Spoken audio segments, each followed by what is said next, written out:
Cukup aja.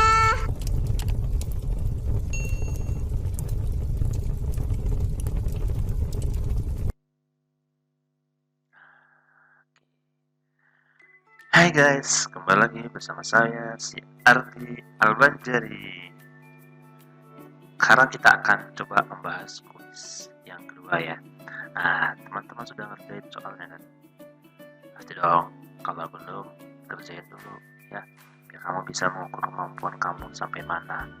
Jadi setelah kamu kerjain, kamu baru tonton video ini biar paham ya. Kita tahu bisa mengukur kemampuan kita di mana. Oke ya, langsung ya kita lihat sini. Nah, jadi kita lanjut saja pembahasannya ya. Kuis yang pertama. Oke, dari soal nomor 1 ya. Di sini ada soal uji coba 5 merek motor terhadap pemakaian bahan bakar Pertalite. Dihasilkan sebagai berikut. Oke, nah ini merek motor manakah yang paling irit uji coba tersebut? Oke, untuk soal ini caranya gini aja ya. Jadi yang namanya bensin itu kan dipakai ya. Oke, berarti kalau dikatakan di sini bensin dalam tangki segini, kemudian bisa segitu, berarti yang dipakai adalah pengurangan ya tangki dengan yang tersisa, gitu kan? Nah, berarti kita coba lihat sini ya. Nah, di sini berarti kita lihat kalau di sini 3 tangkinya 3 liter, nah satu yang tersisa berarti sisanya adalah 2, kan gitu ya. Kemudian kalau yang ini 5 kurang 1 4 ya kan.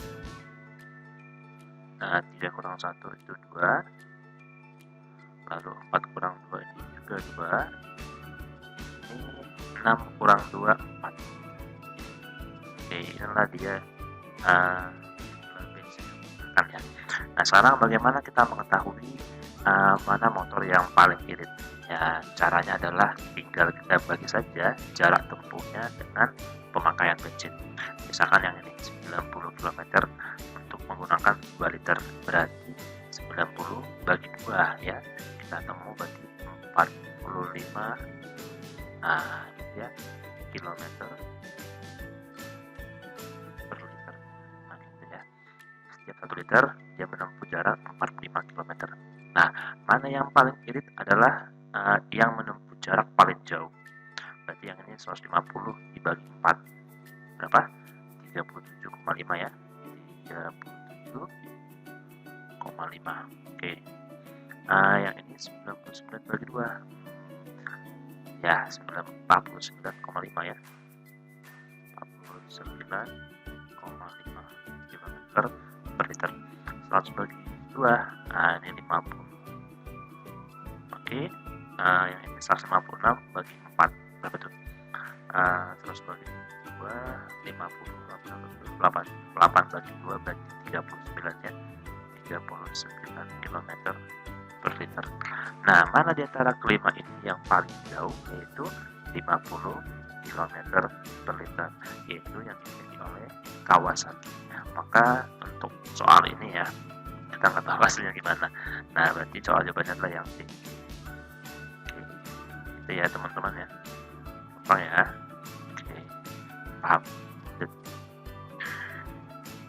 Oke, di soal nomor 2, ada soal Adi melakukan penelitian mengenai kualitas pelayanan beberapa bank.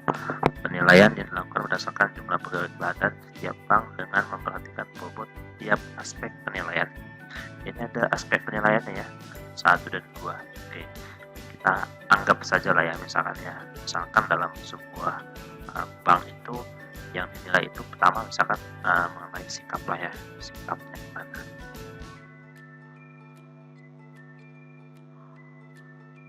Oke, misalkan ini katakan sikap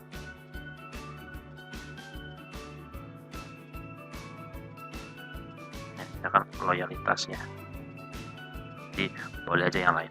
Nah, kemudian ini jumlah pegawai teladan kerja, jadi kita mau menghitung mana yang paling ya pelayanannya. Nah, caranya gampang aja, teman-teman boleh bisa, boleh gabung. Kenapa? Misalkan 2 untuk penilaian satpam ada 2 orang berarti 4. Nah, aspek yang kedua 1 kali 2 berarti kan sebenarnya kan boleh tambahin ya, tambahin aja nih 3 9, 3, ini 4. Nah, lalu kita kalikan masing-masingnya. Kita kalikan saja ya. Kita kalikan 3 kali 2 berarti 6 ya. Di sini berarti 18. 3 kali 1 berarti 3. Nah, berarti 0. Nah, jumlahin 6 tambah 18 tambah 3, 27 ya. Oke, berarti untuk Bang A poinnya 27 gitu ya. 3 kali 1 ini 3 ya, buat sini 3. 9 kali 2 itu 18. 3 kali 2 itu 6. 4 kali 1 itu 4. Oke, tambahin 3 tambah 18 21. 20 tambah 4 ya, jadi 31. Oke, sekarang yang Bang C, 3 kali 2 itu 6. Dan 9 kali 1 9. 3 kali 1 itu 3. 4 kali 2 itu 8 ya, berarti jumlahnya 15 ya, tambah 3 18 tambah 8 itu 26. Nah, kemudian Bang D di sini 3 kali 1 ini 3, 9 kali 1 ini 9, kemudian 3 kali 2 ini 6 ya, 4 kali 1 itu 4, kaki dijumlahin 12 tambah 6 18 tambah 4 22 ya. Nah, gitu kira-kira.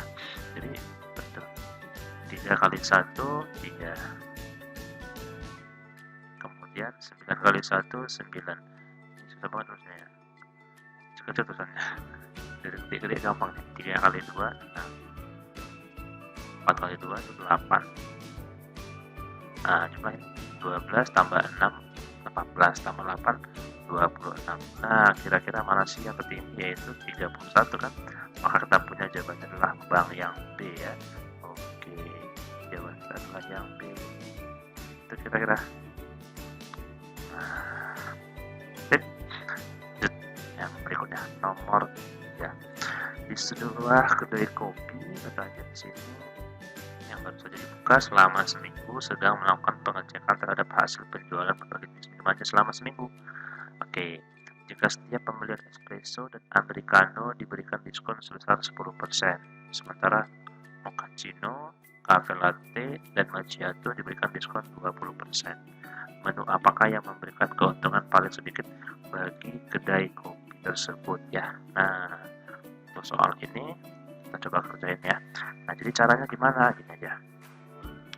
Kalau katanya espresso dan americano ya, kita lihat sini. Espresso dan americano katanya diskon 10%. Berarti kita langsung kurangin saja ya. Kalau diskon 10%-nya kurang 11 gitu kan. Berarti berapa? 99 ya. 99. Karena diskon tadi berarti ada 11 yang gratis gitu kan ya. Anggaplah kalau ada diskon tadi. Yang ini 80 berarti kurang 8, 72. Boleh langsung ya. Belakangan juga boleh setelah dikalikan gitu ya. Berarti ini, nah kalau yang ini kan 20% ya, mochaccino, cafe latte, macchiato 20%.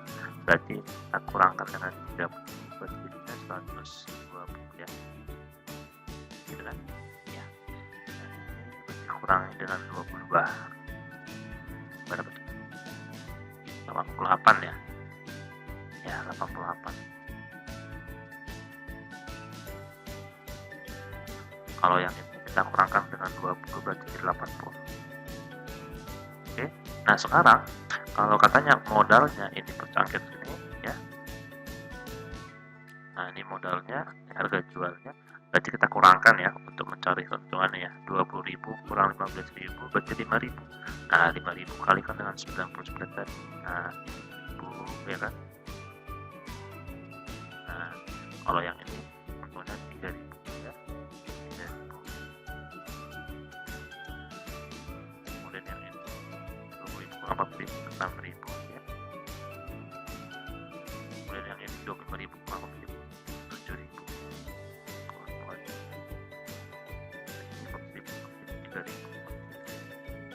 Kita mau hitung mana kira-kira yang paling sedikit ya. Ya, setelah akan dihilangkan atau dikurangin gitu ya. Nah, berarti ini sekarang tinggal kita kalikan saja. 99 kali 5.000 itu berapa? Kalau kali 100 sih 500.000 ya. Jadi tinggal dikurang 5.000 aja, berarti 495.000 ya. Oke, kita buat sini. Ini adalah 495.000. Oke, kita buat dalam ribu ya. Kalau yang ini 72 kali 3, berarti 216.000 ya. 216.000 kan. 120 kali 6.000 berarti ini 720.000 ya.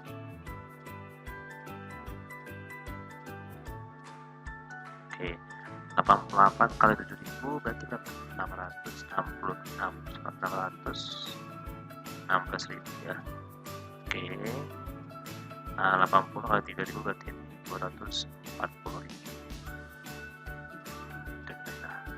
Nah, mana yang paling murah dapatnya? Ya, yang ini ya. Yang kedua yaitu Americano. Oke. Ya, Americano ini yang paling sedikit. Jawaban kita adalah yang. Oke, saya teman-teman ya.